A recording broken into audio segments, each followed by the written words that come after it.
Hi, welcome aboard the T-Rex space station. In this video I'm going to be giving you 5 random game recommendations. What's that? Out in space, it's a station with a T-Rex face. Firing lasers and playing games and killing all those herbivores. Out beyond the atmosphere, he's collecting stuff and striking fear. Come on board and grab a beer for gameplay vids and retro cheer. T-Rex Space Station. Yes, this video is a video response to KITT171, who showed 5 random game recommendations. I really enjoyed watching his picks, and I've been thinking, oh, what would I recommend if I was to pick 5 random games? So I finally got my list together and thought I'd share them with you here today. Now, I've tried to choose games that aren't like massively well known. There's no Sonic the Hedgehog here. Seriously, if you've not played Sonic the Hedgehog, you should probably leave this video and go and play it. It's a really good game. I've tried to pick games that maybe you've not heard of or slightly underrated titles, and I've also tried to mix things up in terms of the consoles or the systems that they're on, just for a little bit of variety, I guess, because I was bored. So first up then, we've got Dungeons and Dragons: Warriors of the Eternal Sun. It's a role-playing game. Honestly, I'm not making it up, it says it there, role-playing game. So games need to have labels like that so you're not in any doubt about the genre. Now the Mega Drive does have some very well-known role-playing games on it. Probably the Phantasy Star series would be the one that comes to mind first. This game could often be overlooked, and there are quite a few other slightly less well-known role-playing games there. Now I'd never heard of this game, I didn't own it when I was a kid, but I came across it after a bit of YouTube research looking at what the what really good RPGs there were on the system. And this is a really, really good game.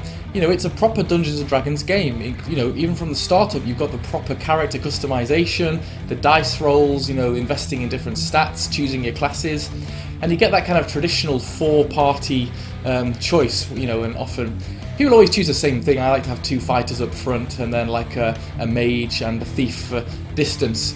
And it's very, very good. Now, the only criticism I would have is it's not easy to get into at the start. These games, older games, often don't hold your hand at all, and you're just kind of dropped into this world, and it's like, go figure out what you're supposed to do. And there are some ways to get a lot of advantages. There are little secret corridors and things in the castle at the beginning to get like really good weapons that will help you out. But if you do a little bit of internet research before you play, to what I did, it's actually a really good game, and the difficulty level isn't too bad once you get started.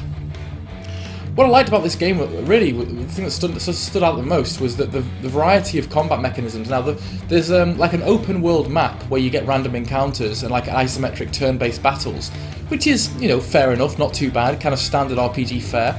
But the thing that really stands out is that there are fully 3D mazes and dungeons in this, which is really, really great. And it's got like real-time 3D dungeon fighting. And that's really cool. I'm often really impressed by the 3D capabilities of the Sega Mega Drive. There are quite a few games that have managed to really impress me from that point of view, and this is one of them. And it has that really great dungeon crawling feel to it, and it's pretty addictive. There's nothing more satisfying than clearing out a dungeon and leveling up and going on to the next part. The only thing I suppose I would say is the story is pretty basic. You tend to just go out to one area, clear out the cave, get an item, and come back to the castle. And then you go on to the next area, do the same, and come back, and kind of repeat that like 3 or 4 times, and that's really the story. But nevertheless, it's really enjoyable, and yes, not that well known a title, so I'd really recommend it. The music as well is really, really great. I remember it being quite rocky and funky in places, and very addictive musically. Songs really did get stuck in my head after playing this one. I've not completed it, but I played a fair amount of this game when I first got it, and actually I kind of feel like I want to play some more of it. So yes, good bit of dungeon crawling action here. So next up we're moving on to a Wii title, and that's the Skycrawler's Innocent Aces. I love collecting for the Wii because there are so many hidden gems on the system, and there are so many really, really good games that you could find for very cheap. And I'm pretty sure I picked this game up off Amazon for £10 or less. So yeah, if you fancy it, you can have a look. Now, I'm not hugely into my aerial combat games. I know I'll do like some shmups on the Mega Drive, like Fire Shark, but proper 3D aerial combat with flying and shooting. But this game is a really good one for people who are kind of not massively into the genre, but like action games, like fighting, like shooting. And it has kind of cool like anime style cutscenes, and it's got that kind of anime feeling to it. And you just go through different missions, shooting targets, other planes, shooting factories, dropping bombs, cool things like that. And each mission is graded on like an A, B, C or D, like depending on how well you do. I think there's a special grade as well, and that kind of comes on to like how well you So how quickly you dispatch the targets, whether you've got damaged and things, how long it took you, and the better you do at each mission, the more planes you unlock. So it has got a lot of replayability value. Certainly, if you just play averagely through the whole game and get to the last level, you won't be able to beat the last fight because you just won't have good enough planes. So I like it when things add that kind of challenge and the RPG elements. It's got quite an interesting story as well, and you get to see some character development. There's like a bit of banter between the pilots when you fly out to the missions, and I just really enjoyed it. It's something new and something nice, and it uses the Wii motion controls kind of nicely. I really enjoyed playing this game, and I thought it handled very responsively. So yeah, the Skycrawler's Innocent Ace is definitely one that's worth checking out. Now we're coming on to the Nintendo 64. This is one of my favourite Nintendo 64 games. This is Pokemon Snap. I had to recommend this. You guys know how much I love Pokemon games anyway, but this one's very different from the traditional RPG or turn-based battling fare. In fact, there's no battling in this at all. This is a photography game, and that's really, really cool and very unique and original. And essentially you just kind of have this on the rails, you go through a cart through like different areas of wildlife and wilderness, and Pokemon come out at different times, and you have to basically time your photograph to get that perfect picture. And there are certain challenges that you have to kind of complete to pass through each of the zones. What's really cool about it is you can run through the runs time and time again and see different things each time. There's really a lot of attention to detail in this game, and of course if you like Pokemon, you'll love encountering and seeing all the different like Pokemon in the wilderness, seeing what they're doing. Now you can also interact with them, so you can throw Pokeballs, I think, you can play the Pokeflute, and different interactions with the environment and with the Pokemon cause different effects, and they respond to what you do. And that's kind of part of getting that killer shot, If you could, for example, I think one of them you knock a Charmander into a lava pool and it evolves into Charizard and flies off. And it's just like really, really nice to kind of feel that real excitement and that rush trying to get the perfect picture. It's quite a cool system as well, because your photographs get saved onto your Nintendo 64 cart, and Professor Oak at the end of the level will rate your photographs based on, whether it was clear, whether you got a good shot of the Pokemon's face, and the pose the Pokemon was pulling at the time.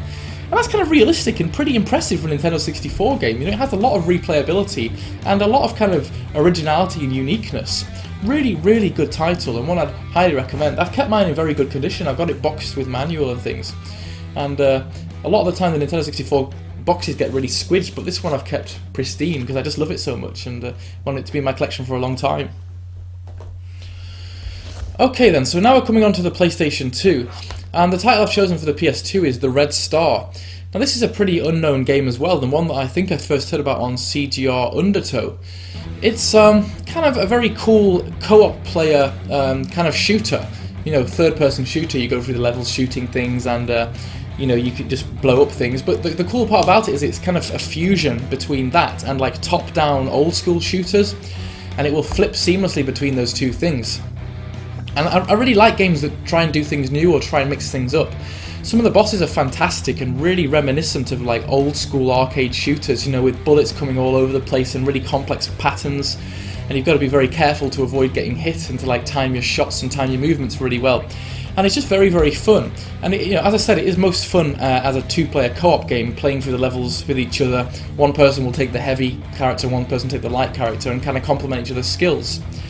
And there are sort of RPG-style elements too. You get points, or I think coins, depending on how well you do, and you can use those to buy better weapons, more health, different power-ups, and that's kind of fun. I do really like RPG elements in my games. So yeah, The Red Star.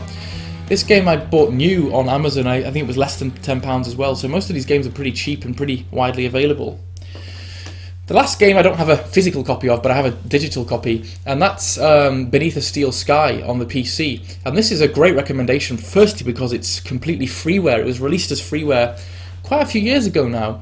And as you may know, I'm a big fan of the old style point-and-click adventure games. I really love those, the dialogue, the puzzles, the exploration. And Beneath a Steel Sky is a really, really innovative game. I mean, the first thing that will strike you is the beautiful pixel art in the game. It's got really, really great art style. It's kind of got that kind of cyberpunk, apocalyptic future style feeling to it. Everything is very gritty and punky and cool and apocalyptic, and it just has a really good feeling to it. But one of the things that really drew me to point-and-click adventure games was the kind of the comedy and the wittiness and the dialogue. And there are some really, really funny like one-liners in this game, and you play with a Joey who's a robot. There's some like really funny banter between you and Joey. And you kind of use his chip his motherboard and put it into different things like a Hoover and various different things, and it just causes a lot of comedy. It's a pretty challenging game, but it's one that you will be able to complete if you give it a reasonable go. I've played it through maybe 2 or 3 times now, and it's just a real masterpiece, a real artistic game, so I would very strongly recommend you check it out, especially because it's free. Even if you're not a big fan of point-and-click adventure games, this one's probably a good place to start because the difficulty level is just right. I think the plot is something about like there's a giant computer mainframe that's taking over the country and like starts to run amok. And this is one of the first games that I ever played that had multiple endings. I think at the end there's 3 choices of how you can end the game, that's just cool. Everyone loves multiple endings. I remember really enjoying that kind of theme. I think Deus Ex was one of the other games that I got into that I really liked the kind of different paths. So yes, that's all from me. Those are my 5 random game recommendations. Please check them out and let me know what you think, and also please do a video response and let me know what your recommendations are. I'll also post a link to the original video by KITT171 in the description below. Alright guys, thanks for listening and take care. See you now.